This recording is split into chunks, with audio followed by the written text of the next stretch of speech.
I don't think there's anything. I don't think alert. Panic. No, I don't think there's anything.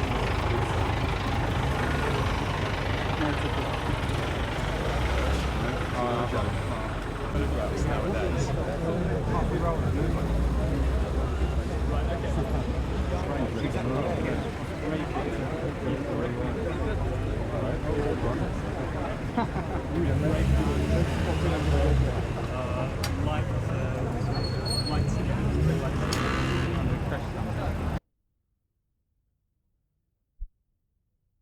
How do you want it here? Yes, okay, now. Va bene? Yeah. Quasi. 3, 2, 1. 3, 2, 1. Yeah. Est-ce que tu peux m'expliquer ce qu'une mise en examen pour homicide involontaire est? Alors pour l'instant, il faut être plus précis que ça. Pour l'instant, il y a le parquet de Paris, le procureur, qui a décidé d'ouvrir une information judiciaire pour homicide et blessure involontaire. Cela signifie que le juge d'instruction qui l'a saisi, que l'information judiciaire concerne tous les photographes qui étaient présents, mais pas seulement ces photographes. Le juge d'instruction qui a été désigné par le procureur n'est pas obligé de suivre la qualification qui a été donnée par le procureur. Il peut tout à fait les mettre en examen pour non-assistance à personne en danger. Il peut aussi choisir la qualification de homicide involontaire ou de blessure involontaire.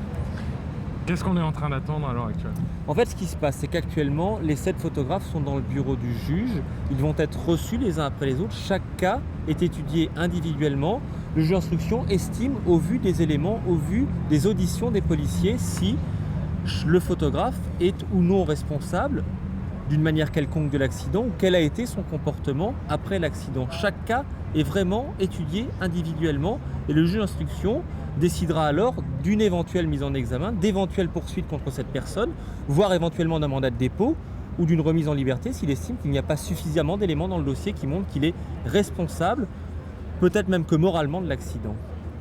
Et de ton opinion, par rapport aux 2 faits qu'on a obtenus hier, de ton opinion, est-ce qu'on des 2 faits qui sont le taux d'alcoolémie et la vitesse, qu'est-ce qu'on peut tirer de... On pensait que ces 2 éléments, à savoir le fait que les photographes étaient à plus de 100 mètres derrière le véhicule dans lequel se trouvaient Lady Di et Dodi El Fayed, le taux d'alcoolémie très élevé du chauffeur de la Mercedes, c'était autant d'éléments qui allaient décharger la responsabilité des paparazzi en quelque sorte. Et pourtant, le procureur veut que l'instruction soit menée contre ces paparazzi pour savoir quelle est leur responsabilité dans cet accident. Merci. C'est clair ou pas?